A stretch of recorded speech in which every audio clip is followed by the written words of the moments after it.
25 ans, 25 minutes. Un film de 25 minutes, mais très instructif. Meilleur court-métrage primé aux États-Unis, tourné à Paris et en banlieue parisienne. Septembre. Salut à tous, j'espère que vous allez bien.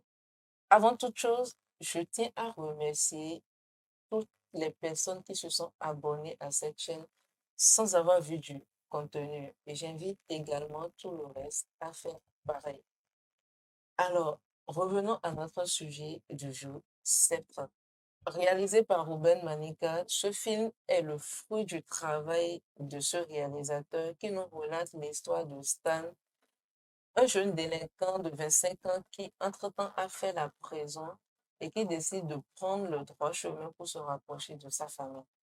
Pourra-t-il vraiment atteindre son objectif? Je vous laisse le temps de trouver la réponse à cette question tout en regardant le film. Un scénario bien concis, une mise en scène qui se rapproche de la perfection. Le jeu d'acteur bien réussi à divers niveaux, surtout au niveau de ces deux jeunes enfants qui sont à leur première fois devant la caméra, mais qui sont restés tout naturels. Sincèrement, ce film nous laisse voir de belles images, de beaux mouvements de caméra, l'étalonnage qui se rapproche presque du naturel et également les raccords d'images et de paroles bien synchronisés et le suspense qui est bien gardé. L'interaction entre les acteurs qui est bien accordée aussi et qui plonge le téléspectateur dans une imagination. Sauf au niveau de cette séquence où on voit Dylan discuter avec un monsieur qui finit par attaquer sa maman était trop prévisible. En tout cas, pour les accros de film, on n'avait pas besoin de voir la fin avant de déduire rapidement ce qui allait se passer. Et surtout avec le profil de la maman dans le film, on imagine très rapidement déjà que ce monsieur fait partie plus ou moins de son passé et c'était bien possible qu'il soit le papa de son garçon. Vous allez m'excuser, je ferai souvent ressortir dans mes analyses le côté socio-éducatif dans chaque film.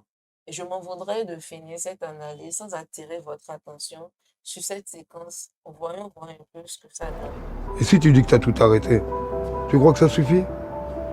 Prouve-le par tes actes. Et tu sais quoi?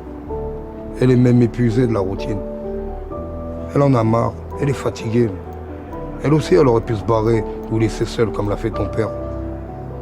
Mais elle ne lâche rien. C'est une vraie ta mère. Respecte-la. Et si elle se sent comme ça avec toi, là, c'est normal. Et en plus de ça, tu peux pas t'imaginer la chance que tu as d'avoir un toit. Waouh, quelle séquence émouvante. Je profite d'ailleurs de l'occasion pour dédier cette séquence à tous les moments du monde et à toutes ces personnes qui se battent de jour en jour et qui prouvent leur reconnaissance à Dieu le Père et également qui se contentent du peu. C'est très important. J'ai aimé ce film et je vous le recommande. Et quand je me rappelle de la petite histoire qui dit que ce film a été tourné en 5 jours. En 5 jours, sincèrement, je dis chapeau à toute l'équipe technique et respect à eux. J'avoue, je le redis également, l'écriture en vaut la peine et surtout cette séquence de fin qui est mise au début, mais qu'en réalité est le nœud de l'histoire. J'ai bien envie de continuer, mais je n'en dirai pas plus. Je vous laisse juste découvrir ce film vous-même. Je vous le recommande vivement.